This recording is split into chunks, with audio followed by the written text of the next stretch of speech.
An algorithm is a well-defined computational process, taking input to produce a specific output, independent of programming languages. Operating strictly as a mathematical function, it takes a starting value x and executes mechanical steps to reliably bridge the gap to a defined output f of x. We have to separate the abstract goal from the mechanical execution. The computational problem is the general objective, while the algorithm is the exact sequence of steps taken to achieve that objective. This graphic illustrates a computational problem as a strict mapping exercise.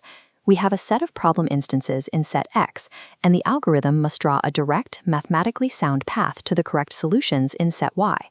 Understanding this rigorous mathematical mapping is the only way to recognize the absolute physical speed limits of machine computation.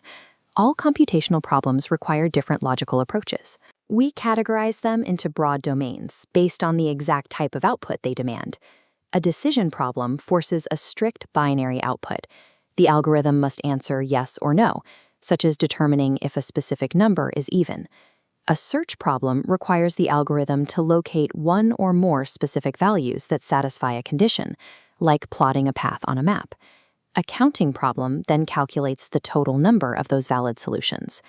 An optimization problem presents multiple valid paths and requires the algorithm to identify the mathematically optimal solution, such as calculating the single fastest delivery route.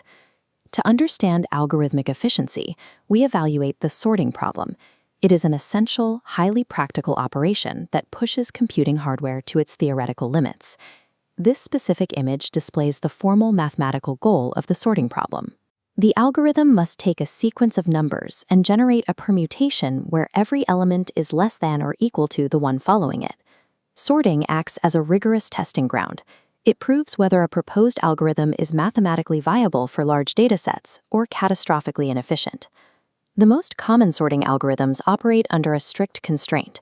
They can only determine correct order by directly comparing two individual elements to see which is larger. This diagram shows bubble sort, the most naive approach to this constraint. It relies entirely on scanning adjacent elements and swapping them physically if they are out of order. On the right, insertion sort splits the array and pulls elements from the unsorted section one by one. This diagram illustrates selection sort. Instead of pulling the next available tile, it scans the entire remaining unsorted subarray to identify the absolute smallest element before executing a swap. These three methods share a severe time complexity, known as big O of n squared. Time complexity is a mathematical metric that describes how an algorithm's runtime grows as the input size increases. Because these methods use nested loops, the total number of operations explodes exponentially. Any algorithm trapped in n-squared time complexity will eventually paralyze a system, regardless of how much processing power the hardware possesses. To escape the penalty of n-squared operations, algorithmic architecture must implement a divide-and-conquer strategy. This diagram outlines merge sort. It recursively splits the data structure to single elements before systematically merging them back into a sorted order. On the left, heap sort forces raw data into a structured binary tree format, allowing the algorithm to extract the largest remaining element. This diagram shows quicksort, which relies on selecting a pivot element to partition the array. Its vulnerability lies in that pivot selection. If the algorithm consistently chooses poorly, its efficiency collapses. By dividing the problem, these algorithms operate at big O of n log n. This notation signifies that the required operations scale in proportion to the input size multiplied by its logarithm, representing the absolute theoretical speed limit for any comparison-based algorithm. Choosing between these optimized algorithms requires engineering trade-offs.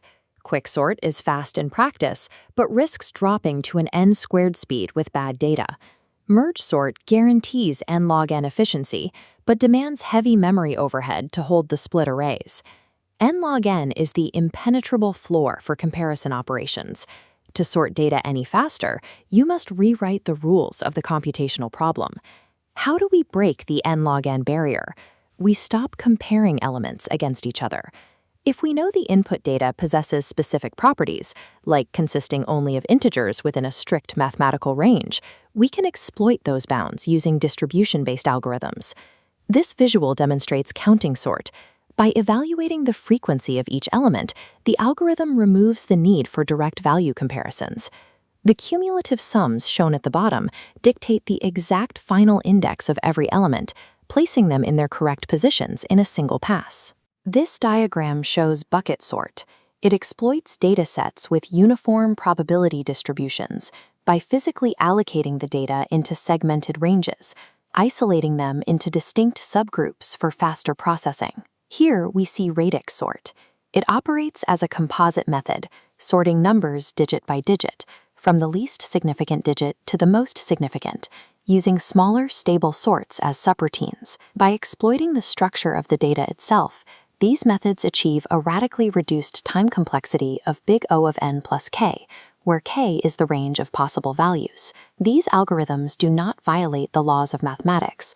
They bypass the comparison limit by restricting the scope of the problem to highly specific data types. This table presents the complete map of algorithmic efficiency. It outlines exactly how time and space complexities diverge across the best, average, and worst-case scenarios for every major sorting method. Algorithmic selection is a strict engineering calculation. You must match the known parameters of your data to the rigid mathematical profile of the sorting method. To prove why this matters, we can observe a direct race between raw hardware power and mathematical efficiency. This graph plots computer A, crippled by the n-squared insertion sort. We add computer B, a weaker machine running the optimal n log n merge sort. As data scales, computer A's processing time violently spikes into exponential failure, while computer B's line remains flat. As data scales toward infinity, an optimal algorithm will mathematically obliterate raw hardware power every single time. This scaling law connects basic sorting to the massive computational task of large language models, predicting the single most probable next token in a sequence. Tokens are the smallest units of text, such as words or characters processed by the model. The transformer architecture operates as a multi-stage mapping function, transforming source tokens into probabilistic outputs through layers of linear algebra. Like the simple function box we saw earlier, it maps an input instance to a specific solved state.